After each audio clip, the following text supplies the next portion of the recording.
Berusaha disuruh oleh Allah Subhanahu wa taala. Al-Qur'an menjelaskan, fa idza qudiyatis shalah fantashiru fil ard wabtaghu min fadlillah wazkurullaha katsiran la'allakum tuflihun. Artinya apa? Bila mana sudah tuntung sembahyang, bertebaranlah kamu di muka bumi, cari anugerah Allah. Berusaha artinya, dan ingatlah kepada Allah sebanyak-banyaknya, niscaya kalian sukses, beruntung. Nah, ini memberikan pelajaran kepada kita untuk berusaha. Allah tidak melarang kita berusaha selama sesuai dengan yang diaturnya. Fa idza qudiyatis shalah, bila tuntung sembahyang, disuruh kita berusaha.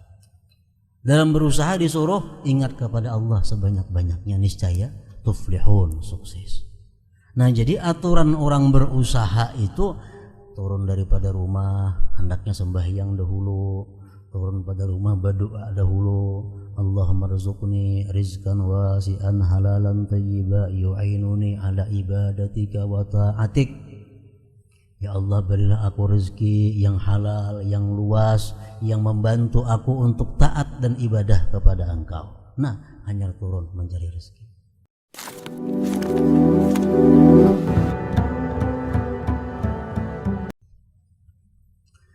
Faminhum man aghnahu Allah bil ilm. Ada sebagian hamba-hambanya yang dia kayakan dengan ilmu. Ada sebagian hamba-hamba Allah yang dia kayakan dengan ilmu, sehingga hamba itu menjadi abdun alim, hamba yang alim. Ilmu termasuk fadli, karunia Allah Subhanahu wa ta'ala yang diberikan kepada hambanya. Wa minhum man aghnahu Allah bil quwwah. Sebagian daripada hambanya lagi ada yang dia kayakan dengan kekuatan. Dia sangat kuat. Jadilah dia abdun qawi, hamba yang kuat. Wa minhum man aghnahu Allah bil mal. Ada lagi sebagian dari hambanya yang dia kayakan dengan harta benda.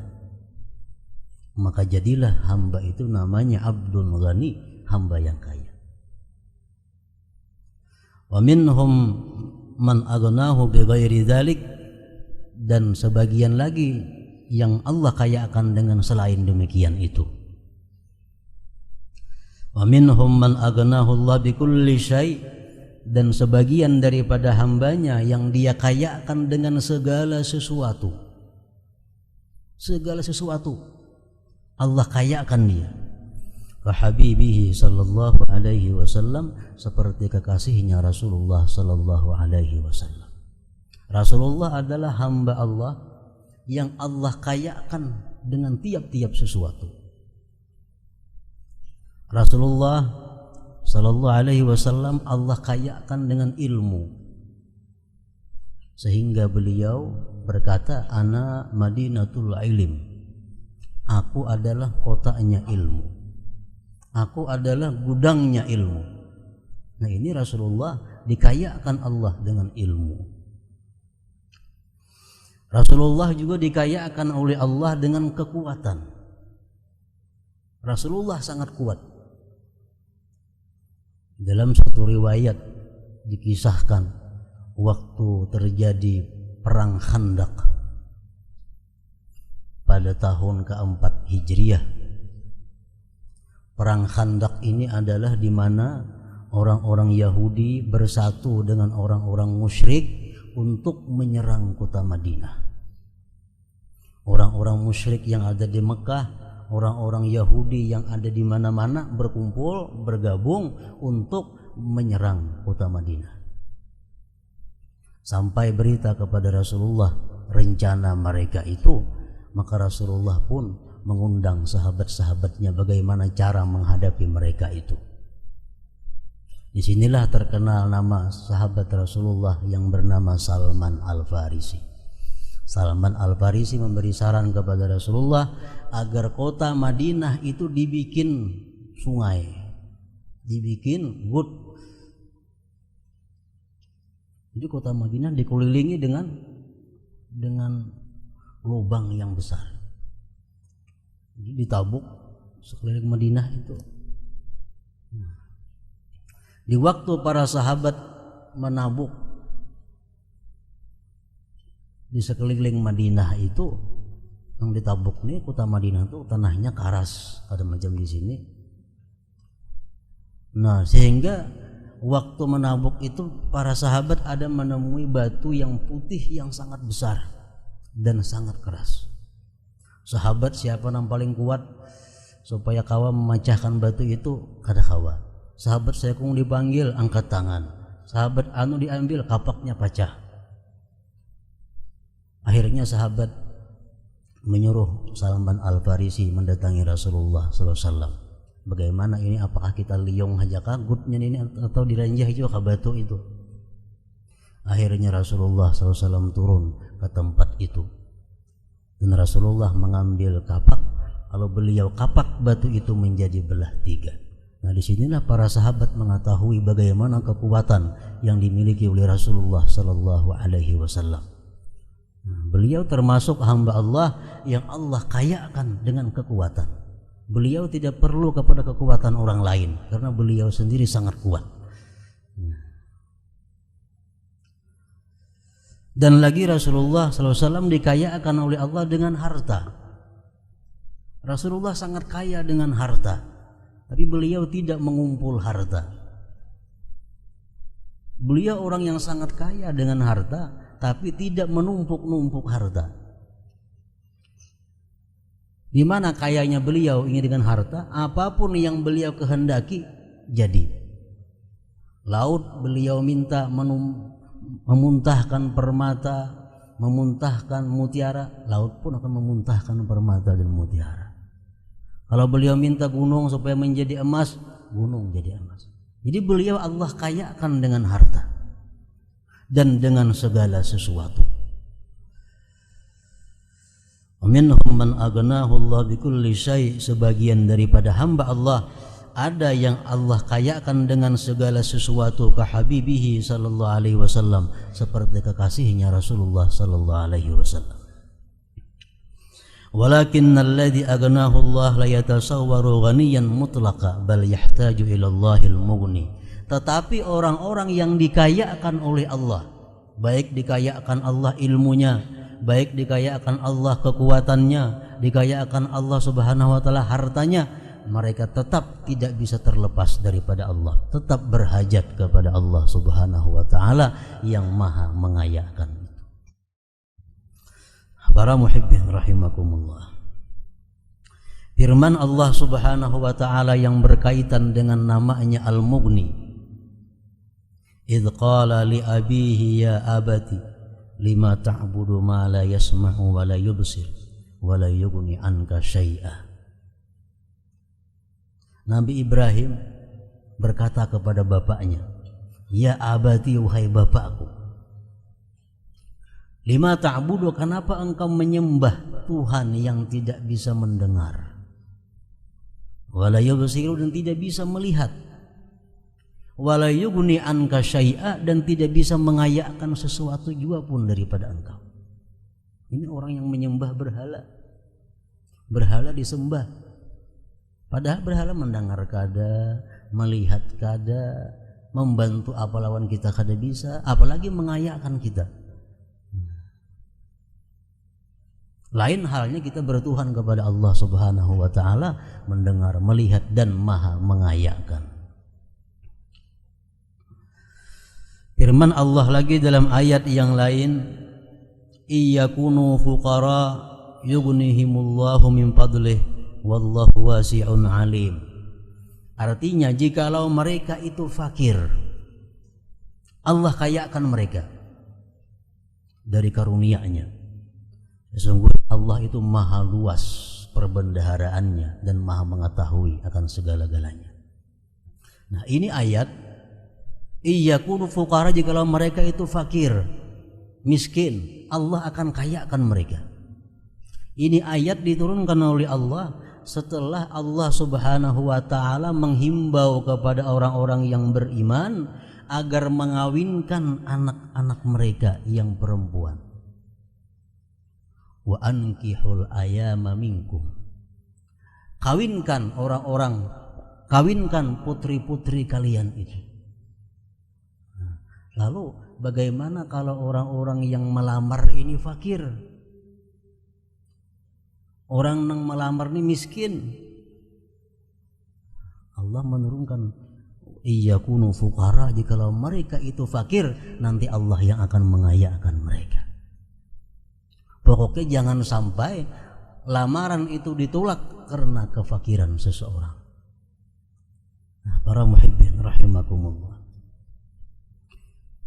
kalau kita menolak lamaran orang-orang fakir karena kefakirannya, berarti kita menghinakan orang yang dicintai oleh Allah dan Rasulnya Sallallahu Alaihi Wasallam.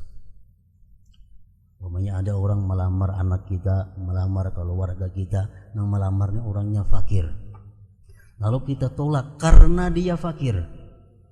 Nah, ini kita berarti sudah menolak orang yang dicintai oleh Allah Subhanahu Wa Taala dan Rasulnya Sallallahu Alaihi Wasallam. Sama halnya kalau kita menerima lamaran seseorang karena kekayaannya, ini akan mendatangkan fitnah, mendatangkan bala dalam keluarga kita. Sampai Allah berfirman, jikalau mereka fakir, nanti Allah yang akan mengayakan mereka. Iyakunu fuqara yughnihumullah min fadlihi wallahu wasi'un alim. Jadi al-mughni artinya adalah Allah yang maha mengayakan.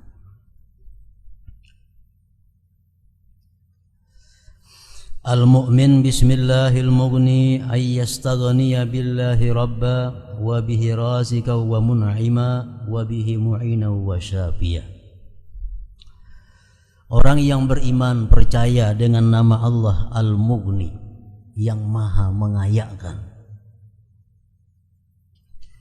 Orang yang beriman kepada nama Allah Al-Mughni itu tindak tanduknya, perilakunya, akhlaknya adalah pertama, ayyastaghniya billahi rabba, bahwa dia merasa kaya dengan Allah Ta'ala itu sebagai Tuhannya.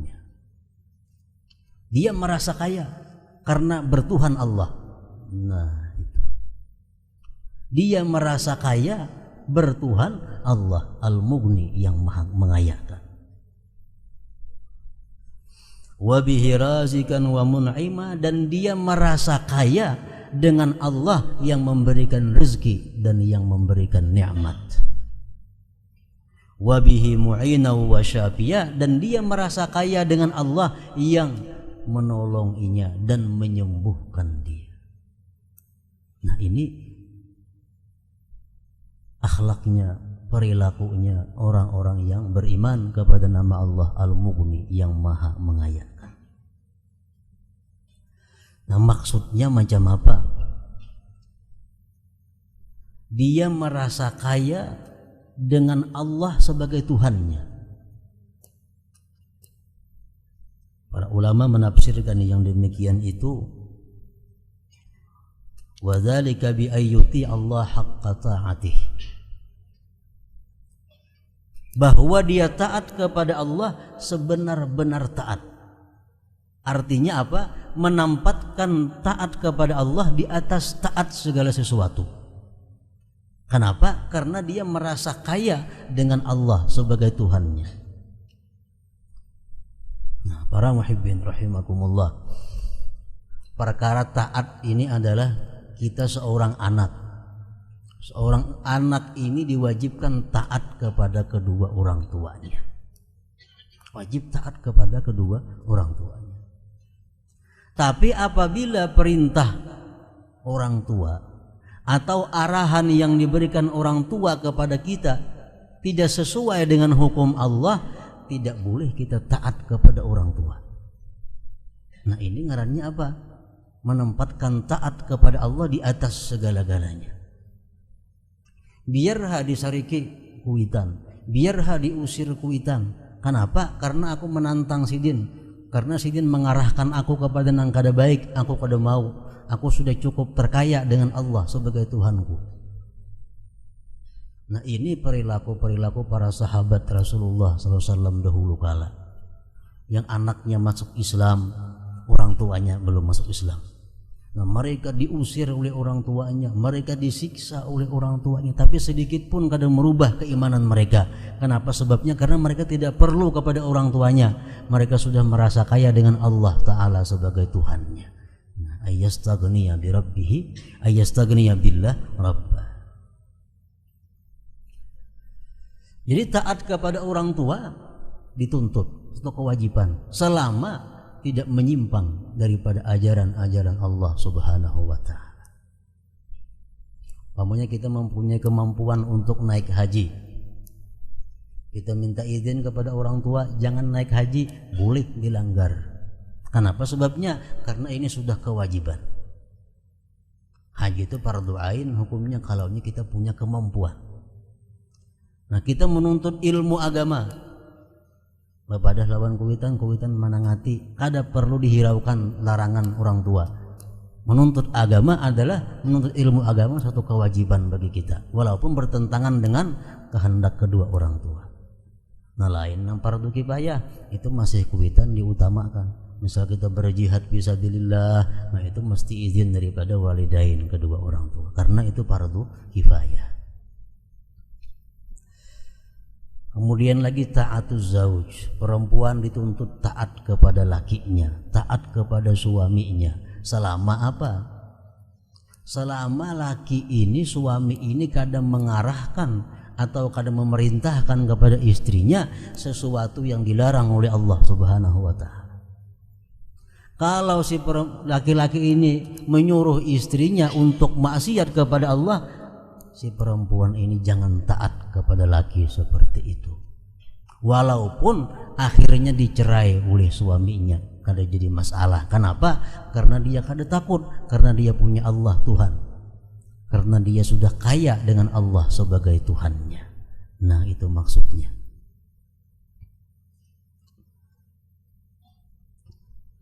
Bawahan ini wajib taat kepada atasannya. Rakyat wajib taat kepada pemimpinnya, ati'ullah wa ati'ur rasul wa ulil amri minkum. Tapi kita wajib taat kepada atasan kita, wajib taat kepada pemerintah kita, selama itu tidak bertentangan dengan hukum Allah Subhanahu wa Ta'ala. Kalau atasan kita ini mengarahkan kita kepada maksiat, atasan kita ini memerintahkan kita melakukan maksiat, kita wajib jangan taat kepada atasan itu. Walaupun kita diberhentikannya, kita kada khawatir. Kenapa? Sebabnya karena kita sudah merasa kaya dengan Allah sebagai Tuhan kita. Ada aja Allah yang maha kaya, yang maha mengayakan. Nah, itu maksudnya daripada ayyastaghniya billahi rabbah ini. Para muhibbin rahimakumullah. Kemudian lagi wa ayyastaghniya bihi raziqa, bahwa dia merasa kaya dengan Allah yang memberikan rezeki. Ini menimbulkan satu sifat, menimbulkan satu akhlak kepada kita, la yastarziqu illa ilallah. Dia tidak minta rezeki kecuali kepada Allah, karena Allah yang maha mengayakan. Yang bisa mengayakan itu hanya Allah. Jadi dia minta rezeki hanya kepada Allah. Nah, ini bukan bertentangan dengan kita berusaha, tidak bertentangan dengan kita bertani, tidak bertentangan dengan kita berdagang. Yang dimaksud di sini adalah bahwa hati kita ini tidak meminta rezeki selain daripada Allah. Selain daripada Allah, kita tidak ada minta rezeki kepada mereka itu. Nah, ini maksudnya merasa kaya dengan Allah sebagai yang memberi rezeki kepadanya. Para muhibbin rahimakumullah, jangan diartikan bahwa kita berusaha lawan Tuhan hanya minta rezeki. Bukan demikian. Berusaha disuruh oleh Allah Subhanahu wa Ta'ala. Al-Quran menjelaskan, fa idza qudiyatis shalah fantashiru fil ard wabtaghu min fadlillah wazkurullaha katsiran la'allakum tuflihun. Artinya apa? Bila mana sudah tuntung sembahyang, bertebaranlah kamu di muka bumi, cari anugerah Allah. Berusaha artinya. Dan ingatlah kepada Allah sebanyak-banyaknya, niscaya kalian sukses, beruntung. Nah, ini memberikan pelajaran kepada kita untuk berusaha. Allah kadang melarang kita berusaha selama sesuai dengan yang diaturnya. Fa idza qudiyatis shalah, bila tuntung sembahyang, disuruh kita berusaha. Dalam berusaha disuruh ingat kepada Allah sebanyak-banyaknya, niscaya tuflihun, sukses. Nah, jadi aturan orang berusaha itu turun daripada rumah, hendaknya sembahyang dahulu, turun pada rumah berdoa dahulu, Allahumma rzuqni rizqan wasi'an halalan thayyiba yu'inuni ala ibadatika wa ta'atik. Ya Allah, berilah aku rezeki yang halal, yang luas, yang membantu aku untuk taat dan ibadah kepada Engkau. Nah, hanya turun mencari rezeki. Dalam mencari rezeki ini jangan lupa kepada Allah. Karena sudah asik mencari rezeki, kada tahu sembahyang lagi, kada tahu halal haram lagi. Makanya ujar Tuhan, wazkurullaha katsira, ingatlah kamu kepada Allah sebanyak-banyaknya. La'allakum tuflihun, niscaya kalian menjadi orang yang beruntung.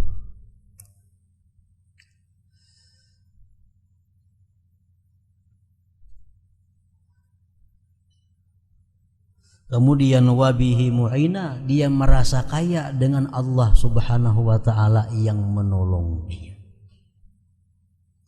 Dia sudah merasa kaya dengan pertolongan Allah. Maksud ini apa? Bukan kita kada dilarang minta tolong kepada orang, bukan itu. Tolong menolong disuruh, wa ta'awanu 'alal birri wat taqwa, itu disuruh tolong menolong. Cuma dalam tolong menolong ini kita punya i'tikad hati yang menolong kita itu hanya satu, adalah Allah Subhanahu wa ta'ala. Kita kada dilarang minta tolong kepada A si B selama dalam yang benar. Dan minta tolong kepada orang yang benar pula. Jangan minta tolong lawan dukun. Nah, ini nang kada benar. Orang yang minta tolong lawan dukun itu orang nang kada merasa dengan Allah sebagai penolongnya. Orang yang minta tolong kepada dukun, orang nang kada merasa kaya dengan Allah sebagai penolongnya. Hadis Rasulullah SAW mengatakan, man ata arrafan fasa'alahu an syai' lam tuqbal lahu salatun arba'ina lailah. Minta tolong kepada orang yang dibolehkan oleh Allah. Jangan minta tolong kepada orang yang dilarang oleh Allah.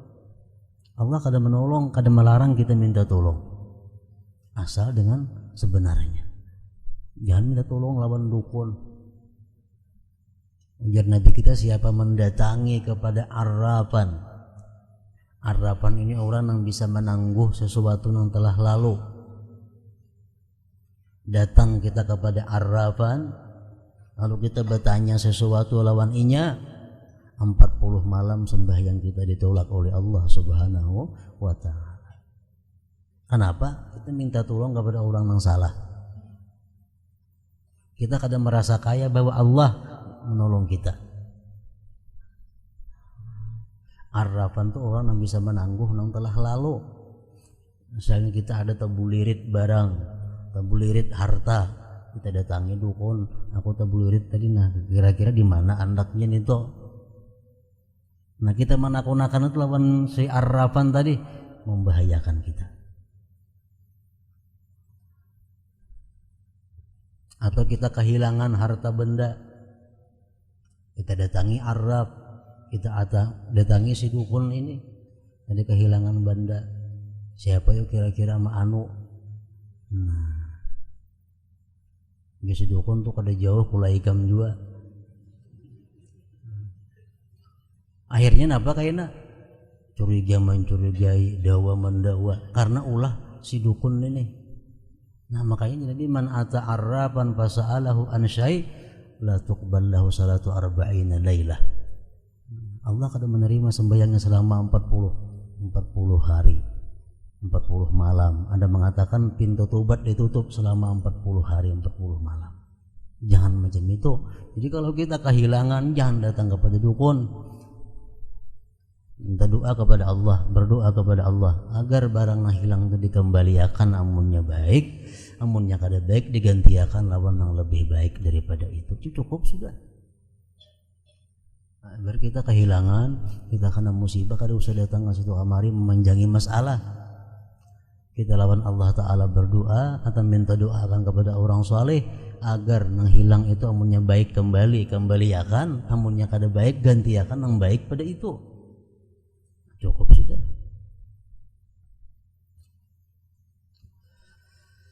Kemudian mengayak yang terakhir daripada karunia-Nya akhlak orang-orang yang beriman kepada Al-Mughni ini adalah dengan sesuatu yang dia kehendaki. Dia merasa kaya dengan Allah. Faminhum man aghnahullah bil ilm. Ada sebagian hamba-hambanya yang dia kayakan dengan ilmu. Nah, ini jangan diartikan sebagian hamba-hamba Allah yang dia kayakan dengan ilmu, melarang kebaurutan. Allah menyuruh kita berubat, tadawau ibadallah, berubatlah hai hamba Allah. Ujar Nabi kita, hadis mengatakan tadawau ibadallah, berubatlah hai hamba Allah. Berubat itu kada dilarang, asal berubat ini dengan obat yang dibolehkan oleh agama dan berubat kepada orang yang dibolehkan menurut agama.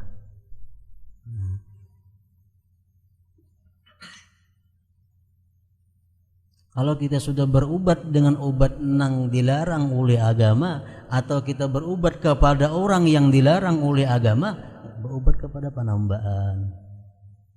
Kepala kada mau ampih, datang ke penambaan. Di penambaan basuh karis dengan kata basuh. Apa hubungannya karis dengan kepala? Amung kita nangka itu ngarani kita mendatangi seseorang nang arrafan atau kahanan tadi. Ada masuk akal itu.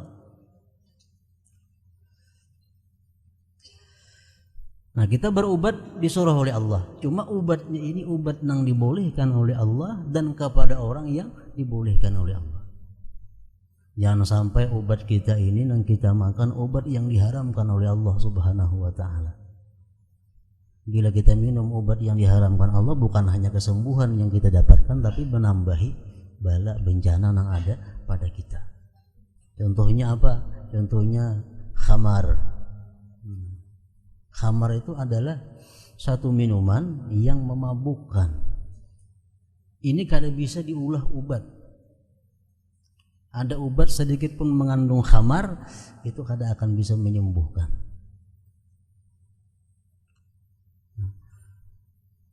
Dikisahkan di dalam kitab Al-Kabair, Fudail bin Iyad, salah seorang yang dikenal orang saleh, dia mempunyai seorang murid. Jadi nang murid ini lawas sudah kada mengaji lagi, kemanakah kabarnya kada tahu, mau sekalinya garing.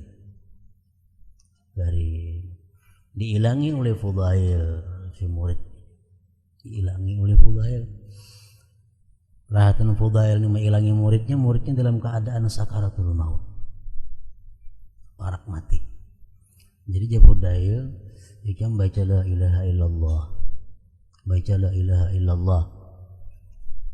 Ujar si murid ini, oh dia bisa membaca itu, dan aku sudah berlepas daripada la ilaha illallah itu. Mati imba itu, si murid ini mati. Begitu dikubur, malamnya ujar Fudail, aku bermimpi. Malamnya bermimpi bahwa murid itu dimasukkan, diseret ke dalam neraka. Diseret ke dalam neraka. Ditakoni kenapa ikan sebabnya demikian. Ujar si murid, aku pernah sakit dahulunya garing. Nah, garing ini udah tangi tabib, dokter waktu itu tabib. Ujar tabib, ikam bisa ampih garing, ikam cukup setahun itu minum segelas khamar. Bila setahun ikam segelas khamar itu cukup untuk kesehatan setahun. Jadi dia melakukannya setahun minum segelas arak, cigar awak. Nah, akhirnya mati berlepas daripada la ilaha illallah. Nah ini ujar Fudail bin Iyad, bayangkan orang nang satahun sagelas minum arak dengan tujuan supaya sihat awak, macam itu jadi matinya. Apalagi orang nahubi nang ketujuh minum khamar atau arak, itu naudzubillah min zalik. Nah jadi apabila kita sudah merasa kaya dengan Allah Subhanahu wa ta'ala sebagai Tuhan yang bisa menyembuhkan kita, maka kita berubatlah dengan yang dibolehkan oleh Allah Subhanahu wa ta'ala dan kepada orang yang dibolehkan oleh Allah Subhanahu wa ta'ala.